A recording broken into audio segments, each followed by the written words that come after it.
Welcome, everybody, to In Isolation With. It's the talk show where we make a connection without actually making contact. I hope you're all doing well, that you're feeling happy, that you're staying healthy, and that you're staying home. A little bit later on, I'll introduce you to my guest today. His name is Michael Greyeyes. He is an actor that you've seen on Fear of the Walking Dead and a lot of other things. Right now, you can see him on VOD in a movie called Blood Quantum. It was a big hit at the Toronto International Film Festival last year, where it opened up the Midnight Madness section of the festival, and I expect it's going to do well on VOD this week. I'll tell you why. It is an interesting twist on the zombie genre. Director Jeff Barnaby, who also wrote the script, has infused every frame of this film with Indigenous themes. Now, had the film been given its regularly scheduled theatrical release, I think this would have been a really timely, thought-provoking film that a lot of people would have flocked to theaters to see. As it is, releasing it on VOD during the time of a pandemic, I think even makes it more timely. You have Indigenous themes woven into a story about identity and about survival and about a disease that makes people very, very, very sick. The movie is called Blood Quantum. The actor's name is Michael Greyeyes. Let's get to know him. Tell me where you are right now. What city are you in right now? Well, I'm at home in Toronto. Yeah. We've lived here a number of years, and our neighborhood's really quiet. Lovely place to raise our daughters and walk our dogs. Now, when you look out the window right now, though, what do you see? Are people social distancing? When you go out to the grocery store, what are you finding that's different than it might have been a month and a half ago? I'm actually quite grateful that the people here in Toronto that I've encountered are really conscious about social distancing. Like, for example, when my wife and I are walking our dogs, we'll come to other people and either we cross or they cross. It's very rare when we run into someone who doesn't seem to have gotten the memo. But grocery stores, people are wearing masks. I've been wearing masks. Gloves, keeping distance as we wait to get into the store. I'm kind of relieved by this because I was in the U.S. Right before everything shut down, and I was really conscious about the fact that it was already in the community. And I was there for a screen test and for some meetings in New York City, of course, which is a hot zone. Oh, man. And I was really conscious. I was wearing gloves. I was the only one, it seemed. But I got home and everything's been fine. We're safe and we're healthy. Thank goodness. Good. I'm glad to hear that. Now, when you were in New York, though, and you're wearing the latex gloves and the whole thing, and you say you're the only one, what was the response from the people that you were auditioning against or that you were auditioning for? Well, it's interesting. In the actual in the meeting that I had, of course, we were shaking hands still, but I wasn't wearing gloves. Yeah, I wasn't wearing gloves yet. But when I left the actual meeting place, I wouldn't touch doorknobs. I was super careful because I knew it was there. My wife and I have been tracking it since it first emerged in December. Do you have hand washing tips? Well, I do know that I've been washing my hands improperly for my whole life, and now because of this pandemic, I have a really good technique now, thanks to all the videos. Yeah, it's the videos that what they taught me is that when you would wash your hands normally, the way I've done it my entire life, you don't wash your thumbs. You're just kind of doing this, and your thumbs don't get the proper coverage. Absolutely. And that's not good. So if there's one benefit, I'm going to be cleaner from this point going forward. I think you and I think you and a lot of people. I think that's if we learn nothing else from this, it's about the virtues of hand washing. Is there something that you miss? If you could pinpoint one thing, what would it be? Well, I'm really fortunate. I'm fortunate in that we have a lovely home. I'm here with my wife and my daughters. So I am fortunate that I have a companionship and connection with people that I love. I feel terrible for people who are alone. I know that a lot of work for me was canceled because of or postponed because of the pandemic, and I understand why. But I was really looking forward to doing that work. So for me, that's the big disappointment. Have you spoken with any of your actor friends, anyone else in the industry, and just to gauge what the general feeling is out there? Yeah, I have. It's been great. Social media is really great for that, and I know that everyone is really struggling. You know, we're gig workers. We work and we earn, and when we don't work, we don't earn. So I know a lot of people are really quite desperate. Um, Fortunately, we have things like the CERB, and my fingers are crossed, you know, that we'll flatten the curve, that we'll have systems in place to allow us to go back to work safely. Um, uh, One job, I've got a couple of jobs that I'm looking forward to. Two of them are in the U.S. So I watch the news, and I'm rightly concerned, I think, as I look at different states and look at how they're handling it. So I'm really hopeful that systems can be put in place to ensure, worker safety. Blood Quantum, which is out on VOD right now. By the time this airs, it will be out on VOD right now. It's a marvelous film for a couple of reasons. And it is a great zombie movie. It is a movie that approaches the zombie story from an Indigenous point of view. So it has a feel unlike any other zombie movie that's out there. Mm. But I'm sure that you probably shot this a year ago, maybe more. I don't know how long it takes, but it's a little while ago.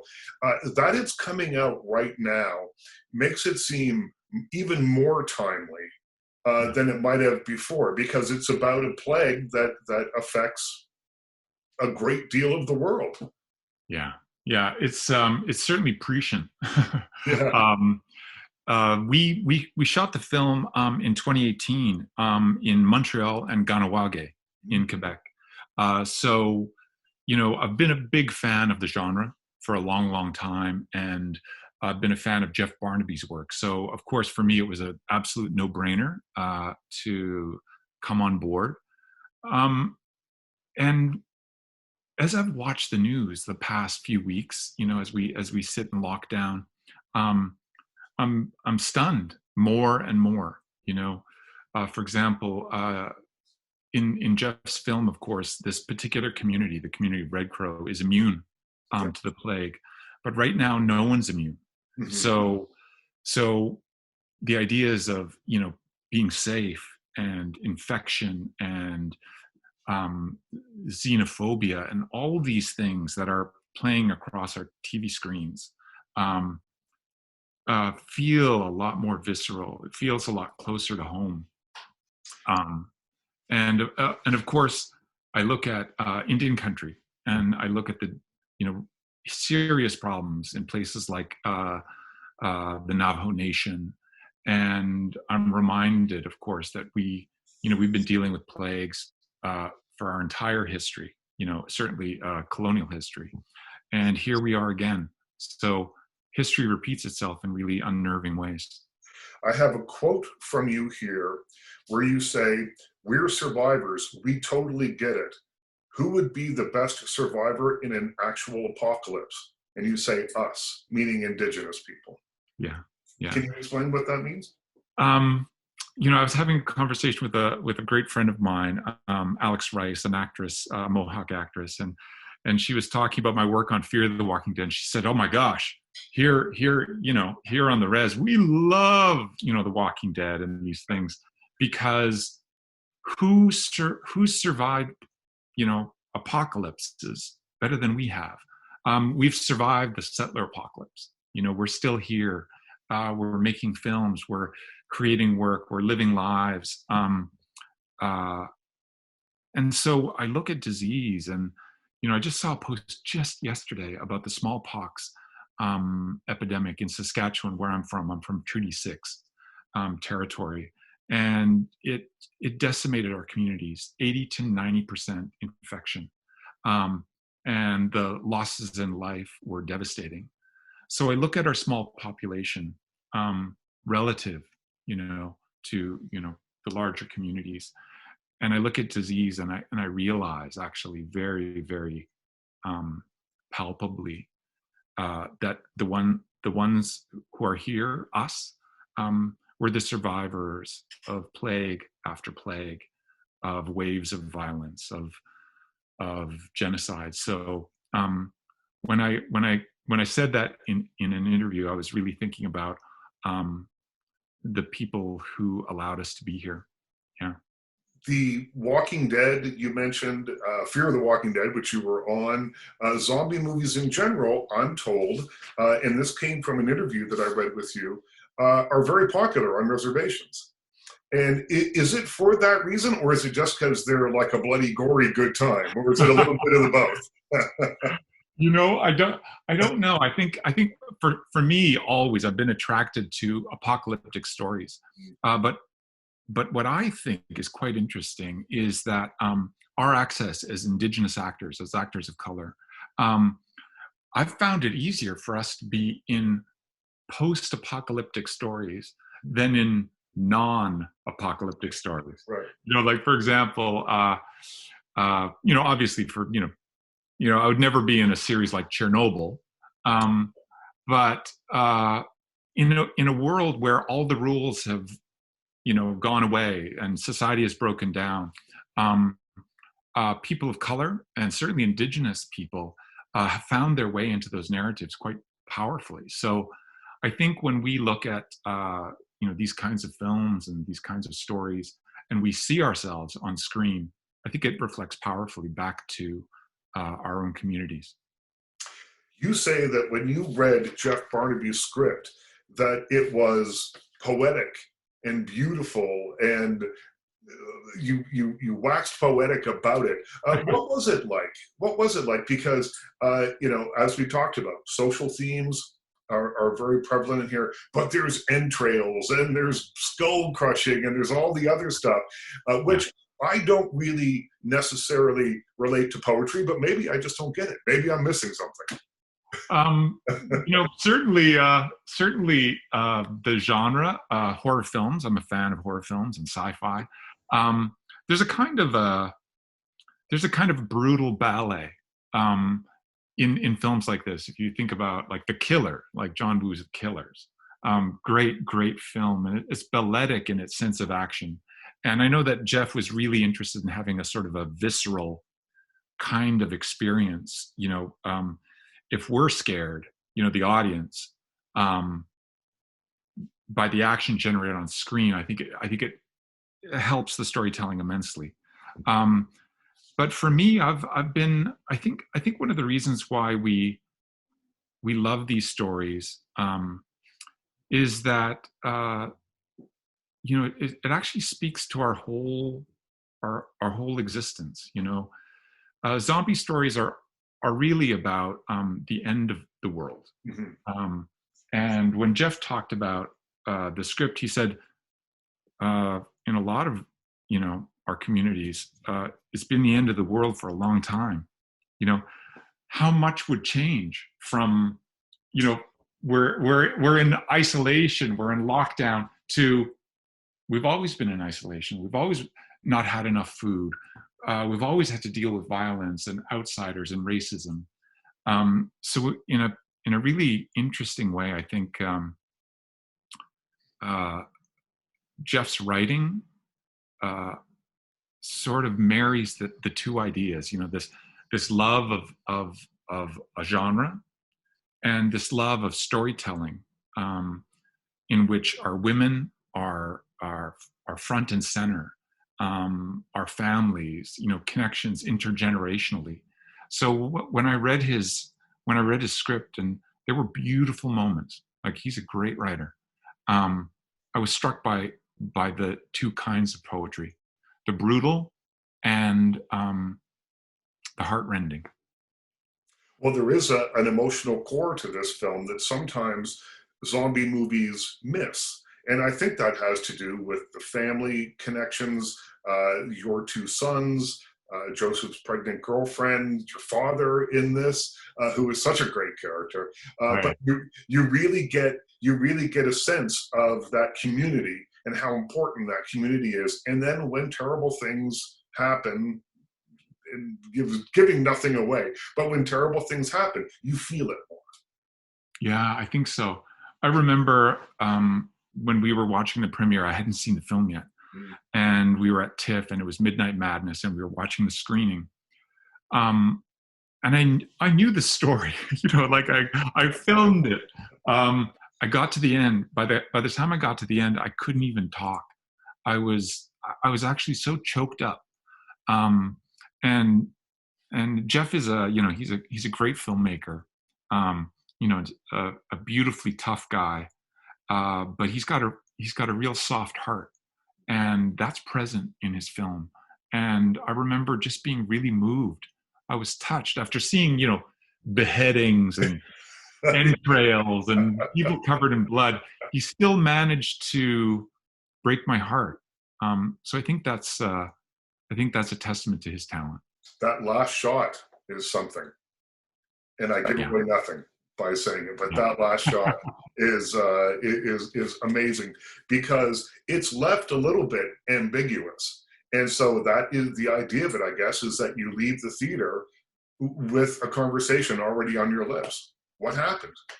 Yeah, absolutely, absolutely. And he's like, if you just look at the filmmaking, if you just look at it as craft, I mean, the parallels, the bookends between Gisigu, who play the character is my father, who starts on a boat, and then we finish with the final shots, and it's classically structured. It's a beautifully made film.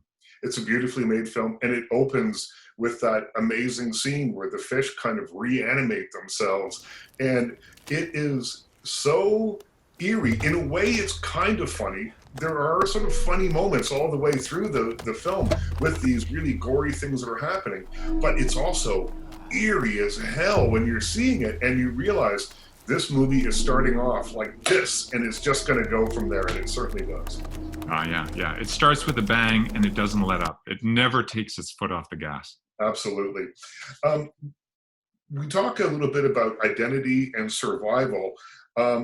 Is that the message to take away from this movie? Or is it simply a film that if you see it in the story, great, come for the blood and guts, learn the social message? How do you feel about it? I think it succeeds on multiple levels. I think it succeeds as entertainment. It's absolute. It's absolutely a thrill of a ride of a film. Jeff, we were at a film festival supporting it up north, and Jeff said, this is going to be watched in Indonesia. And he says, I think about that. I think about, they want the film because it's a zombie film and it's an action film. But what they get is glimpses into our lives, portraits of Indigenous life, Indigenous worldview. And he said, it's great. It's like a sweet pill.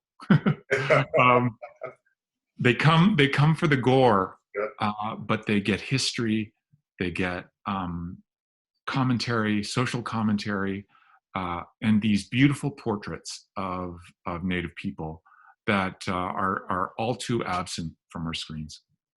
Okay, on a much different kind of note here, how challenging is it to make a movie like this just simply because you are covered in stuff frequently?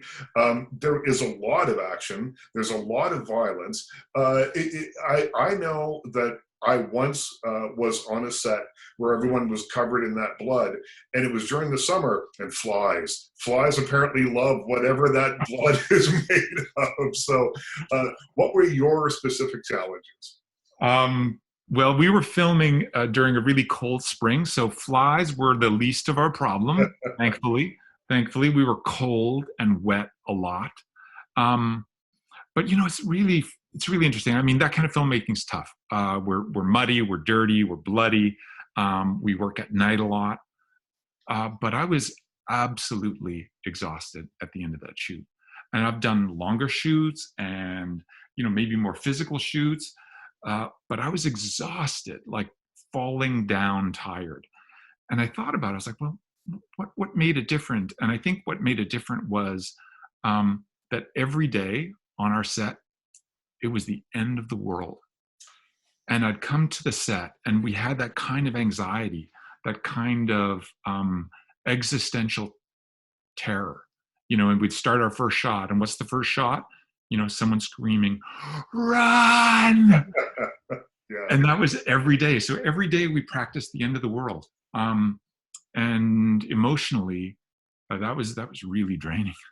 That would take a toll on you, wouldn't it? It's hard to just let that go at 5 o'clock when the bell rings and you get to go home, to know that you have to commit and do that again the next day. Yeah, absolutely.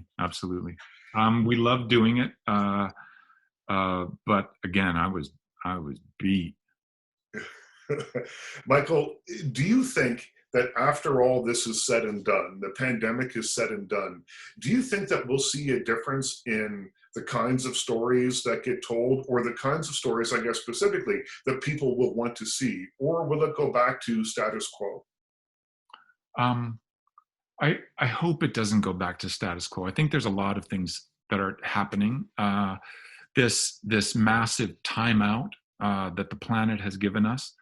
I hope people will walk away from it thinking about how systems work, how labor is valued, how connection or disconnection is seen.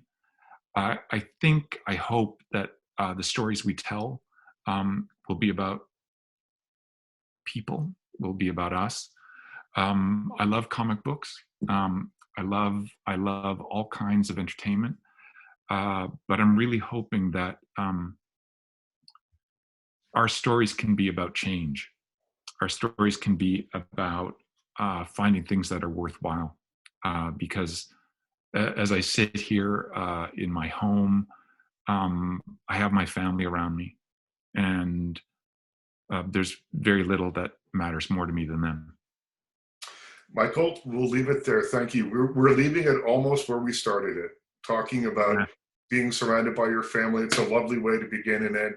Thank you so much for doing this. Oh, hey, I love your work. We love watching you on TV. So thank you. It's my pleasure. I very much enjoyed speaking with Michael Greyeyes. Catch him right now on VOD in Blood Quantum. If you want to read a little bit about the film beforehand, go to my website, richardkrause.ca. My written review is there.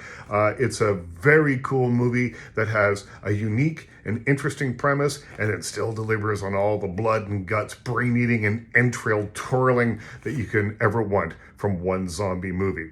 Also, keep your eye open for Michael co-starring along with Mark Ruffalo and Melissa Leo in a new HBO miniseries called I Know This Much Is True. It's a family saga about a man dealing with the loss of a child and a parent. That'll be on HBO. Well, that's it for this week. I hope you stay well. I hope you stay happy. Wash your hands, and we'll talk again soon.